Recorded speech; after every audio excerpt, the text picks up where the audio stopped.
नमस्कार, मैं हूं शरद द्विवेदी और बुलेटिन की शुरुआत करते हैं मध्य प्रदेश की सियासत से।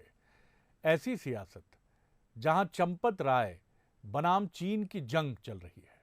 आखिर मध्य प्रदेश में चंपत राय और चीन के बीच सियासी कनेक्शन क्या है? देख लीजिए सर ये रिपोर्ट।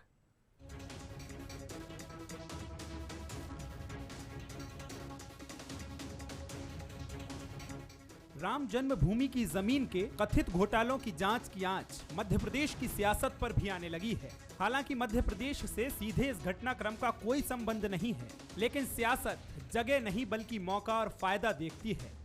कांग्रेस ने इस मुद्दे पर एफआईआर तक की मांग कर डाली है। पूर्व जनसंपर्क मंत्री पीसी शर्मा ने हबीबगंज थाने में राम जन्मभूमि के ट्रस्टी चंपत राय के खिलाफ एफआईआर की मांग की। कांग्रेस की दलील है कि हमने भी राम मंदिर के लिए चंदा दिया है, लिहाजा घोटाले की जांच हो। हमने भी चेक से पैसे दिए थे, ये हम लोग भी ठगे हुए महसूस कर रहे हैं इस समय कि जो पैसा हमने दिया ये चंदा हुआ करोड़ों। उस समय भी हमने आपत्ति दी थी। ये डिजिटल होना चाहिए, डिजिटल नंबर दिए हुए थे, ये चेक से होना चाहिए, ड्राफ्ट से होना चाहिए। इन्होंने चंदा रसीदी भारतीय जनता पार्टी की शाखाओं ने शुरू कर दी थी और गायब हुआ। अब चंपत राय बाकी सब चंपत करके छू हो रहा है वहाँ से, इसलिए इसको गिरफ्तार किया जाए और हमने पूरी धाराएं लिख के इसमें दे रहे हैं, उन धाराओं में एफआईआर दर्ज की जाए। बीजेपी ने पलटवार करते हुए चीन से कांग्रेस की यारी पर सवाल उठा दिए। बीजेपी बोल रही है कि राम मंदिर के चंदे को छोड़ो, पहले चीन से मिले चंदे का हिसाब दे दो। राहुल गांधी क्यों रात के अंधेरे में चीनी राजदूत से मिलने गए थे? चीन से मिले चंदे पर एफआईआर होना चाहिए। अगर उसको एफआईआर कराना है तो चीन से जो चंदा खाया था, जब हमारे जवान जद्दोजहद कर रहे थे, अपने देश की ज़मीन के लिए लड़ रहे थे चीन के बॉर्डर पे, तब इनका नेता आधी रात में शॉल ओढ़ के मुंह दबा के और चीन के दूतावास में क्या करने गया था? उस चंदे का हिसाब दें और उसके खिलाफ एफआईआर कराएं कांग्रेस के लोग। भगवान राम इस देश के लिए हमेशा आस्था का, तो उनका मंदिर सियासत का केंद्र रहा है। यही वजह है कि कांग्रेस बीजेपी मंदिर के मसले पर आमने सामने आ जाते हैं। जुगल किशोर शर्मा, बंसल न्यूज, भोपाल। बड़ा दिलचस्प मामला है सर। कांग्रेस में हाथ मिलाने के लिए मुलाकातों का दौर दिखा। हालांकि इसे सामान्य मुलाकात बताया गया, लेकिन जब दिल्ली से कोई नेता आए और उन चेहरों से मुलाकात करे जो बयानबाजी की वजह से चर्चा में रहे हों, तो इसे क्या कहेंगे? देख लीजिए ये रिपोर्ट। अब कांग्रेस में मुलाकातों का दौर, बयानबाजी पर हाईकमान सख्त। दिल्ली से आया क्या संदेशा? एमपी कांग्रेस में बदलाव होगा? प्रदेश सह प्रभारी संजय कपूर की आधे घंटे हुई अजय सिंह से बात, आधे घंटे अरुण यादव से भी हुई मुलाकात। तो आखिर क्या हुई बात? उपचुनाव को लेकर बात हुई है। हमारा खंडवा लोकसभा का उपचुनाव होना, उस पर चर्चा हुई है। और मिशन 2023 जिसके लिए हम सब जुटने वाले हैं अगले 2 साल बाद जो होना है, उसकी रूपरेखा कैसी बनाई जाए। अभी जो माननीय अध्यक्ष जी ने जो ज़िलों में प्रभारी बनाए हैं और मंडलम और बूथ सेक्टर को कैसे मजबूत करना है, वो सारी उन बिंदुओं पर सारी बात हुई है। यहाँ तो सब ऑल इज वेल लगता है, लेकिन कहा तो ये भी जा रहा है कि हिंदू महासभा के नेता बाबूलाल चौरसिया की कांग्रेस में एंट्री को लेकर प्रदेश नेतृत्व पर की गई बयानबाजी पर हाईकमान सख्त है।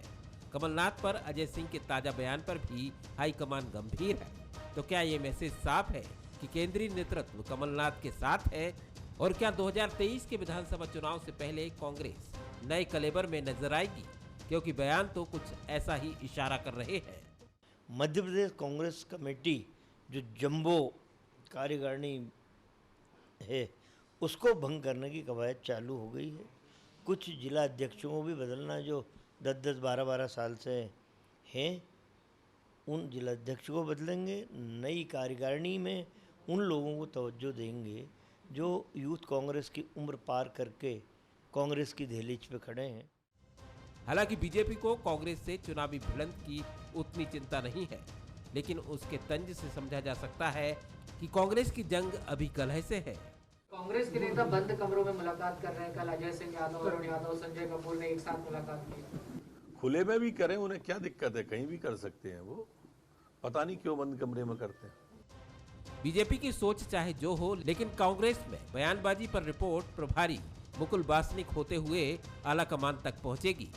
वैसे जानकारों की माने तो आगामी दिनों में खंडवा में लोकसभा और जोबट पृथ्वीपुर में विधानसभा के उपचुनाव भी होने हैं। इसलिए पार्टी नहीं चाहती कि किसी तरह से संगठनात्मक स्तर पर विवाद हो। जिस तरह कांग्रेस ने दमोह जीता, उसी तरह यहाँ भी फतेह की पताका लहराए। एक मैसेज ये भी हो सकता है कि सिंधिया के कांग्रेस से जाने के बाद कमलनाथ का नेतृत्व ही अभी मान्य होगा।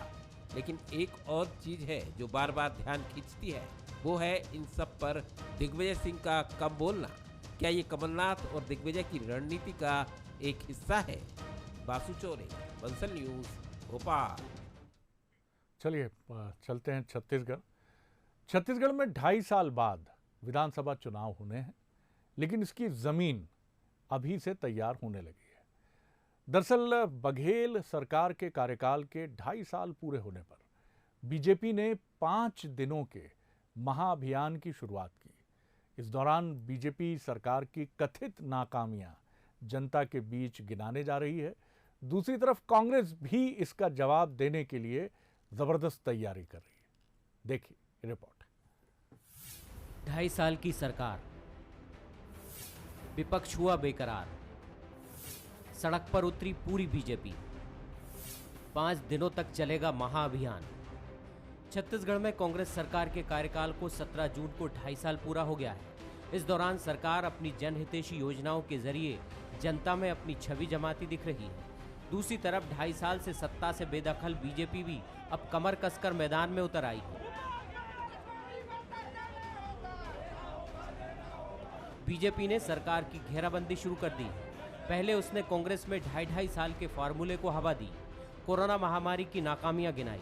अब बीजेपी ने 5 दिनों के महाअभियान का शंखनाद कर दिया है, जिसके तहत प्रदेश भर में कांग्रेस सरकार की खामियों को लेकर धरना प्रदर्शन किया जा रहा है। खास बात यह है कि बीजेपी के इस हल्ला बोल कार्यक्रम में पूर्व मुख्यमंत्री रमन सिंह, नेता प्रतिपक्ष धर्मलाल कौशिक, प्रदेश अध्यक्ष विष्णुदेव साय समेत तमाम वो चेहरे शामिल दिखे जो अब तक कमरों में बंद थे। बीजेपी कांग्रेस पर उसके वादों को लेकर चोट कर रही है।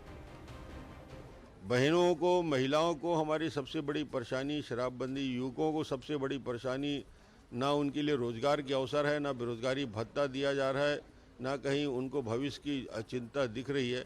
वृद्धावस्था पेंशन, विकलांग पेंशन, निराश्रित पेंशन, प्रधानमंत्री आवास योजना, शराबबंदी से लेकर बड़ी बड़ी बातें, सारी बातें समाप्त हो गई। केंद्र पोषित योजनाएं भी हैं, जैसे प्रधानमंत्री आवास योजना है, आपका प्रधानमंत्री उज्ज्वला योजना है, आयुष्मान भारत योजना है, और पेंशन वगैरह जो लोग वादा किए थे कि हम 1000 और 1500 रुपया देंगे, वो सब कुछ भी नहीं मिल रहा है। प्रदेश में अनाचार, अराजकता की स्थिति निर्मित हो रही है, अनाचार की घटनाएं बढ़ रही है, किसान लगातार आत्महत्या कर रहे हैं, और ऐसे स्थिति में जितना उनको समय दिया जाना था पर्याप्त है। वहीं कांग्रेस ने बीजेपी के महाअभियान को फ्लॉप करार दिया है। कैबिनेट मंत्री रविंद्र चौबे ने तंज कसते हुए कहा, बीजेपी में प्रदेश प्रभारी डी पुरंदेश्वरी और सह संगठन महामंत्री शिवप्रकाश के आने के बाद पहली बार एकजुटता दिखाई दी है। कांग्रेस सरकार को बीजेपी के सर्टिफिकेट की जरूरत नहीं है। हमारे वायदों के बारे में भारतीय जनता पार्टी से सर्टिफिकेट लेने की कांग्रेस को, हमारी सरकार को कोई ज़रूरत नहीं है। छत्तीसगढ़ की जनता ने 70 की बहुमत से छत्तीसगढ़ में अपनी सरकार बनाई है। हमारा लिए तो छत्तीसगढ़ की जनता का जो सपोर्ट है वही हमारा सर्टिफिकेट है। छत्तीसगढ़ में 2.5 साल की सरकार तो बहाना है, 2023 पर बीजेपी का निशाना है। दरअसल 15 साल की सत्ता से बेदखल होने के बाद बीजेपी नेता और कार्यकर्ता निराशा में चले गए थे। हताशा का माहौल ऐसा बना कि कार्यकर्ता और नेता जनता से कट गए। यही वजह रहे कि बीजेपी 2.5 साल में हुए चुनावों को हारती गई। इसमें लोकसभा चुनाव अपवाद है, क्योंकि ये पीएम मोदी के चेहरे पर लड़ा गया था। लेकिन अब 2.5 साल बाद सड़क पर जो सैलाब दिखा, उसे देखकर लगता है कि बीजेपी में अब करंट दौड़ गया है और 2023 की रणनीति पर काम शुरू हो गया है। लेकिन सवाल यही है कि क्या बीजेपी सीएम बघेल के विजय रथ को रोक पाएगी? अभिषेक शुक्ल, बंसल न्यूज, रायपुर। बड़ा सवाल यही है कि क्या बीजेपी सीएम भूपेश बघेल के रथ को रोक पाएगी, क्योंकि भूपेश बघेल अपनी मिजाज के नेता हैं और एग्रेसिव बैटिंग करना उन्हें बहुत पसंद है और उनकी इसी आक्रामक बल्लेबाजी की वजह से 2018 के चुनाव में कांग्रेस ने लगभग 3/4 बहुमत से सरकार बनाई है। तो कांग्रेस तो ताकत से आगे बढ़ रही है और बीजेपी के लिए चुनौती से निपटना आसान नहीं है। कांग्रेस अध्यक्ष सोनिया गांधी और राहुल गांधी के वैक्सीनेशन पर उठाए गए सवालों का कांग्रेस ने गुरुवार को जवाब दिया। कांग्रेस ने बताया कि सोनिया गांधी ने कोरोना वैक्सीन कोविशील्ड के दोनों डोज लगवा लिए हैं। वहीं राहुल का वैक्सीनेशन 16 मई को शेड्यूल था, लेकिन उससे पहले ही वे कोरोना संक्रमित हो गए और अब गाइडलाइन के मुताबिक तय समय के बाद ही राहुल गांधी वैक्सीन लगवाएंगे। कांग्रेस ने भारतीय जनता पार्टी को नसीहत देते हुए कहा कि वो बेकार के मुद्दों को बनाना बंद करे और देश की पूरी आबादी को वैक्सीन लगवाने के राजधर्म का पालन करे। बुधवार को कोवैक्सीन में बछड़े के सीरम मिलाए जाने के आरोपों पर बीजेपी प्रवक्ता संबित पात्रा ने प्रेस कॉन्फ्रेंस की थी। उन्होंने पूछा था कि सोनिया, राहुल और प्रियंका गांधी ये बताएं कि उन्होंने कब वैक्सीन लिया था। क्या गांधी परिवार वैक्सीनेटेड है या नहीं? क्या गांधी परिवार को कोवैक्सीन पर भरोसा है? उन्हें यानी गांधी परिवार को इस बात का जवाब देना चाहिए, तो ये वही जवाब माना जाना चाहिए। कोरोना को लेकर मध्य प्रदेश में राहत भरी खबर है। संक्रमण दर के मामले में एमपी देश भर में 28वें स्थान पर पहुंच गया है और रिकवरी रेट भी बढ़कर 98.5% हो गई है। गुरुवार को राजधानी में भोपाल में मुख्यमंत्री शिवराज सिंह चौहान ने कोरोना की समीक्षा बैठक ली। बैठक में सीएम ने कहा कि प्रदेश अब अनलॉक हो रहा है और आर्थिक गतिविधियां शुरू हो रही हैं, इसलिए हर व्यक्ति को कोरोना गाइडलाइन का पालन करना चाहिए, एप्रोप्रिएट कोरोना बिहेवियर को फॉलो करना चाहिए। इस दौरान थोड़ी भी लापरवाही भारी पड़ सकती है। आपको बता दें कि बीते 24 घंटे में प्रदेश में कोरोना के 145 नए मरीज मिले। राजधानी भोपाल में 42, 42, इंदौर में 34, 34, जबलपुर में 9 केस मिले, विदिशा में 6, राजगढ़ में 5 और उज्जैन में 5 मरीज मिले।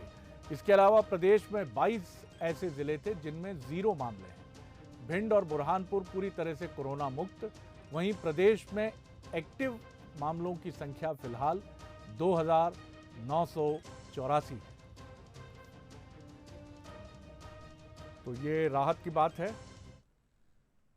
मध्य प्रदेश में कोरोना संक्रमण की रफ्तार थम चुकी है, लेकिन एक चिंताजनक खबर है, बेहद चिंताजनक खबर, जो ये बताती है कि डेल्टा प्लस वेरिएंट ये फिर सामने आया है, जिसने पूरी दुनिया की धड़कनें बढ़ा दी और देश में, भारत में अब तक ऐसे 6 मामले मिले हैं और उन मामलों में ये मामला शामिल है, इसकी पुष्टि तो अभी नहीं है। क्या ये 7वां मामला है या उन 6ठे मामलों में भोपाल का भी ये मामला है, लेकिन भोपाल में डेल्टा प्लस वेरिएंट का पहला मामला सामने आया है।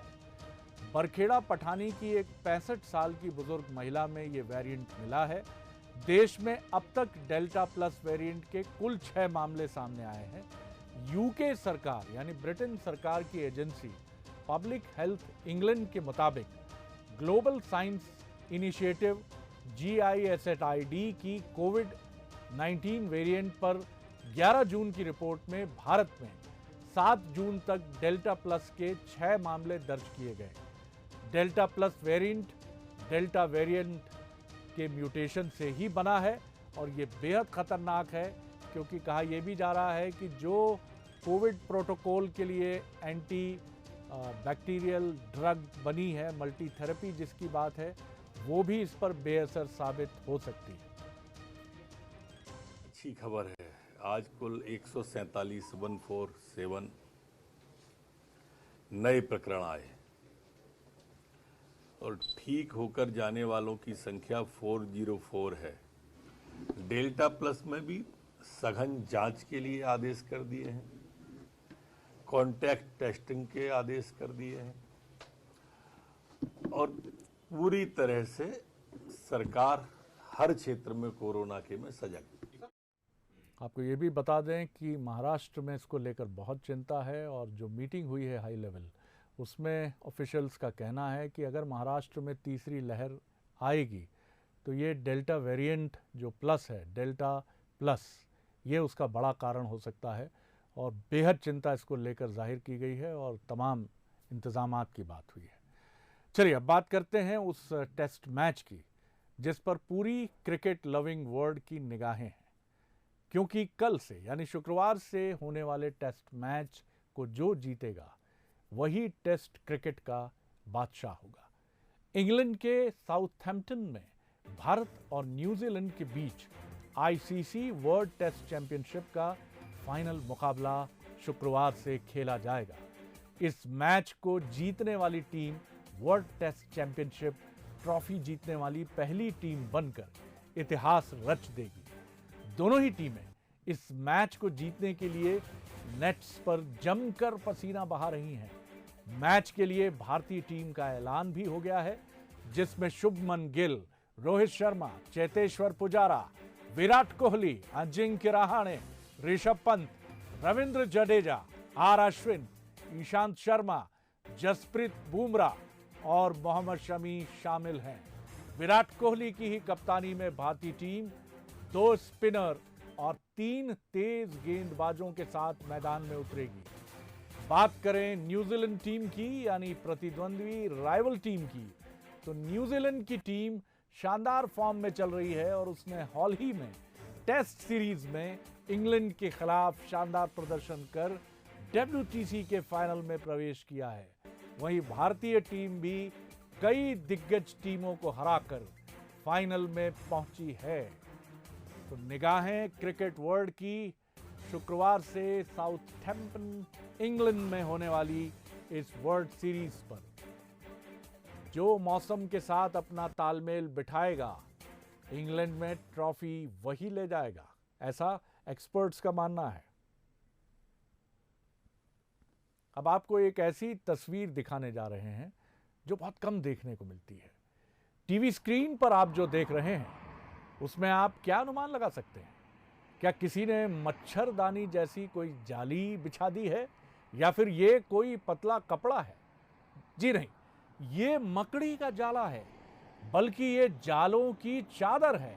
जी हाँ, आमतौर पर घर में छोटा सा मकड़ी का जाला भी आपको और हमको पसंद नहीं आता, अपनी अपनी मान्यताएं भी हैं, लेकिन ऑस्ट्रेलिया के साउथ वेल्स में चारों तरफ मकड़ी के जालों की चादर बिछ गई है।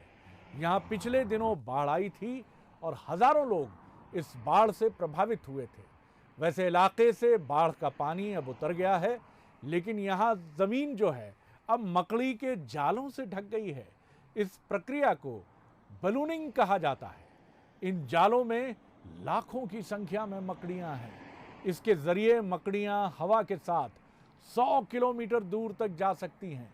विशेषज्ञों की माने तो मकड़ियों के ये जाले फायदेमंद हैं, क्योंकि ये बीमारी फैलाने वाले कीड़ों का सफाया कर देते हैं। तो अद्भुत नज़ारा है ये, अद्भुत दृश्य है, जहां एक चादर, ट्रांसपेरेंट मच्छरदानी जैसी चादर, जो दरअसल मकड़ियों का जाला है और इस पे हजारों लाखों मकड़ियां हैं जो 100 किलोमीटर तक जा सकती हैं।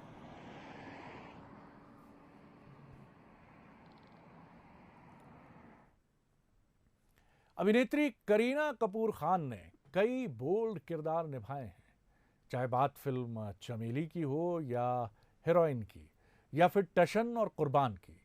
लेकिन सोचिए, अगर वही करीना कपूर खान रामायण की सीता का रोल करें तो? जी हाँ, अपकमिंग फिल्म सीता अभी फ्लोर पर भी नहीं आई है, लेकिन इसका विरोध शुरू हो गया है। पिछले दिनों करीना कपूर की कॉस्टिंग को लेकर शुरू हुआ विवाद अब थमने का नाम नहीं ले रहा है। सोशल मीडिया से शुरू हुई ये कंट्रोवर्सी ज्ञापनों तक पहुंच गई है। नागपुर में बजरंग दल के कार्यकर्ताओं ने एक्ट्रेस के खिलाफ जिला कलेक्टर को ज्ञापन सौंपा और चेतावनी भी दी कि अगर ये फिल्म बनी तो इसका कड़ा विरोध किया जाएगा।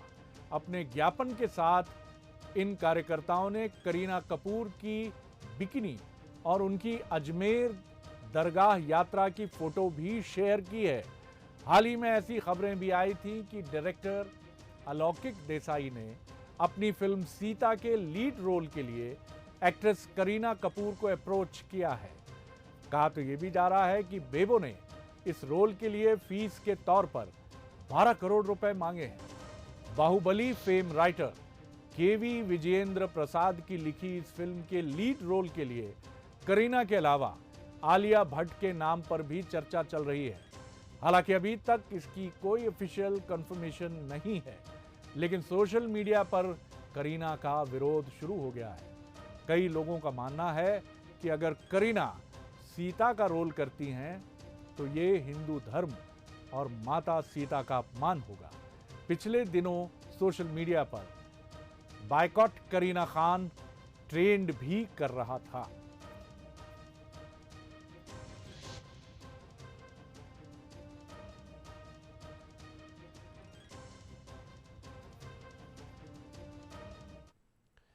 अक्षय कुमार ने गुरुवार को बीएसएफ जवानों का हौसला बढ़ाने के लिए जम्मू कश्मीर के बंदीपोरा के गुरेज सेक्टर का दौरा किया।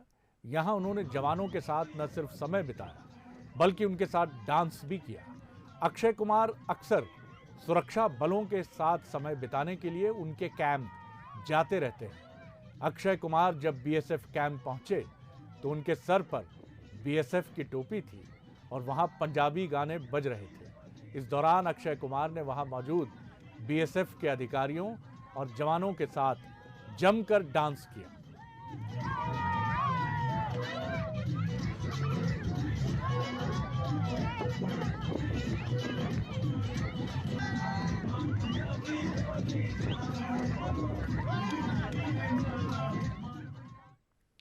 एक ज़माने में मनोज कुमार अपने इसी जेस्चर की वजह से बहुत चर्चित रहते थे और उन्हें नाम दिया गया था भारत कुमार। अब कुछ यही नाम अक्षय कुमार के लिए भी है, क्योंकि वो अपने पैट्रियोटिक जेस्चर, राष्ट्र से प्यार करने वाले अपने जेस्चर को ना वो कभी छिपाते हैं बल्कि खुलकर उसका इजहार करते हैं। चलिए, ये भी अपना एक अंदाज़ है। और अब वक्त है आपसे इजाज़त लेने का, तो मुझे दीजिए इजाज़त। कल फिर इसी मंच पर फिर आपसे मिलेंगे। नमस्कार।